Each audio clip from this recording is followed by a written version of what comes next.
ഒമാനിൽ വിശുദ്ധ റമദാൻ മാസത്തിലും പൊതു അവധി ദിവസങ്ങളിലും ഭിക്ഷാടന കേസുകൾ വർദ്ധിക്കുന്നതായി സാമൂഹ്യ വികസന മന്ത്രാലയം. പിടിയിലാവുന്നവരിൽ ഭൂരിഭാഗവും പ്രവാസികളാണെന്നും മന്ത്രാലയം വ്യക്തമാക്കി.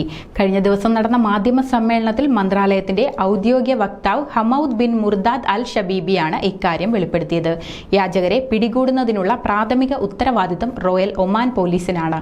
യാചനയിൽ ഏർപ്പെട്ടിരിക്കുന്ന നിരവധി വ്യക്തികൾ യഥാർത്ഥ ആവശ്യം കൊണ്ടല്ല, മറിച്ച് ഒരു തൊഴിലിനായിട്ടാണ് അത് ചെയ്യുന്നതെന്നും ഷബീബി ചൂണ്ടിക്കാട്ടി. പൊതുസ്ഥലങ്ങളിൽ യാചന നടത്തുന്നവർക്കെതിരെ മുന്നറിയിപ്പുമായി പബ്ലിക് പ്രോസിക്യൂഷൻ നേരത്തെ തന്നെ രംഗത്ത് എത്തിയിരുന്നു. മസ്ജിദുകൾ, റോഡുകൾ, വ്യാപാര സ്ഥാപനങ്ങൾ, മറ്റ് പൊതുസ്ഥലങ്ങൾ എന്നിവിടങ്ങളിൽ യാചന നടത്തുന്നത് സാമൂഹിക പ്രതിച്ഛായയെ മോശമായി ബാധിക്കുമെന്നും ഇത് നിയമപരമായി കുറ്റകരമാണെന്നും പബ്ലിക് പ്രോസിക്യൂഷൻ വ്യക്തമാക്കി. കുട്ടികളെയും മറ്റുള്ളവരെയും യാചനയ്ക്കായി ഉപയോഗപ്പെടുത്തുന്നത് 100 റിയാൽ പിഴയും 3 വർഷം വരെ തടവ് ശിക്ഷയും ലഭിക്കാവുന്ന കുറ്റകൃത്യമാണ്.